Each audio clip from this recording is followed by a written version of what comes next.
a disputa por fontes energéticas e pelos depósitos dos resíduos. E na medida em que as fontes energéticas começam a escassear as tradicionais e a gente começar a caminhar forçosamente para a energia nuclear, o problema não é saber quem tem urânio, o problema é saber quem vai receber os resíduos consumidos nas centrais nucleares. E haverá uma tentativa de empurrar isso para os países mais fracos. Nós vamos ter que disputar isso com muito cuidado. Isso aqui vai exigir acordos internacionais fundamentais.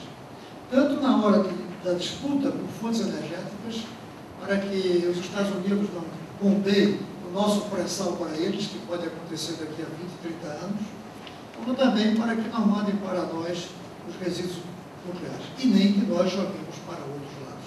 Talvez tenhamos que criar ilhas especiais internacionais para receber esses resíduos. O outro é o problema do tratamento aos patrimônios internacionais da humanidade. Até que ponto são internacionais? Quando aqueles 2 Budas foram destruídos pelos talibãs, aquilo ali era um patrimônio a ser defendido pelas Nações Unidas ou não? Aquele patrimônio pertencia ao governo do Afeganistão, fosse talibã ou não fosse talibã, ou aqueles 2 Budas pertenciam à humanidade inteira. E como é que a gente vai defender esses patrimônios mundiais que estão dentro de fronteiras nacionais?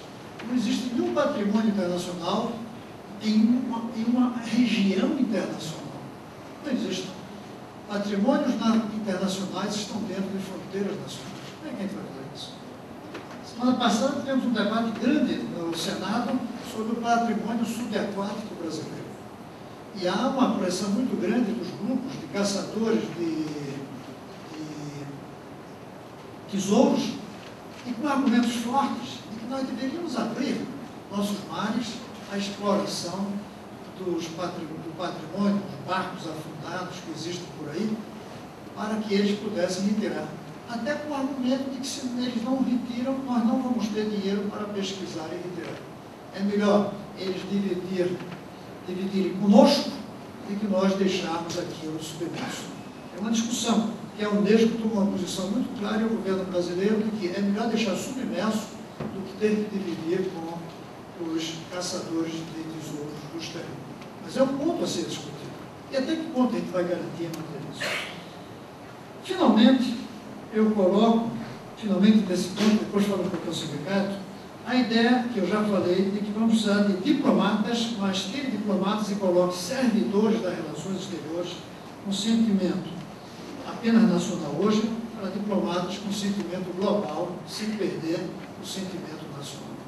Isso vale para vocês. Isso vale para os servidores. Vocês são servidores do Brasil. Vocês são servidores do Brasil para cuidar das relações exteriores e o mundo que não é mais de nações isoladas. É o mundo de nações que vivem no condomínio terra. Vocês vão ser os nossos representantes nas reuniões de condomínio. Vocês são os que vão nos representar na hora da gente saber o que é que faz com o condomínio terra para que ele funcione bem. Então, com base nisso, é que eu felicito o surgimento do sindicato, que, a meu ver, vem para ajudar. Na medida em que isso não vai ser feito bem feito se nós não tivermos 3 coisas, pelo menos. Um programa de formação muito intenso dos quadros do Itamaraty.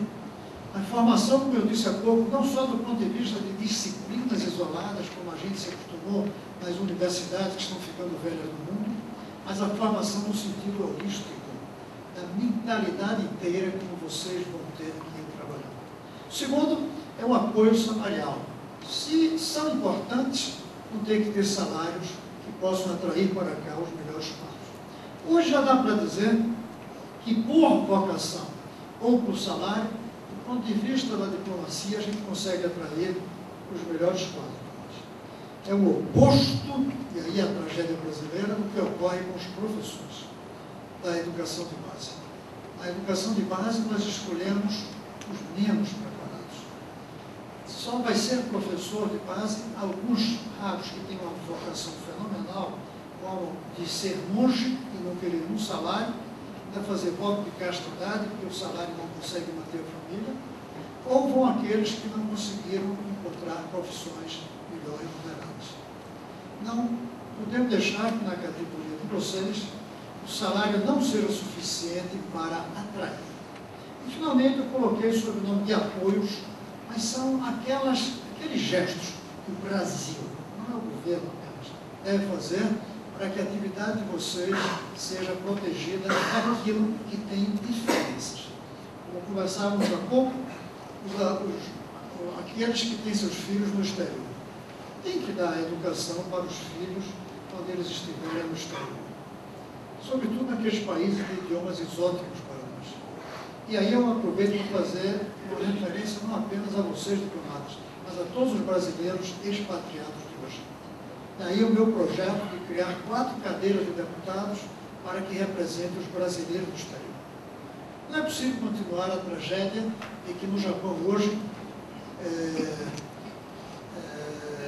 jovem, delinquente, é quase que sinônimo de brasileiro. Em grande parte, eu diria só, pela perda de equilíbrio desses jovens brasileiros, adolescentes, sem uma escola a qual eles possam frequentar. Tem outras características também na nossa cultura nessas últimas décadas. Mas é, sobretudo, o fato de que os jovens não conseguem se enquadrar na sociedade japonesa e não têm escolas especiais. É possível ter escolas especiais espalhadas pelo país. Os americanos têm as escolas americanas.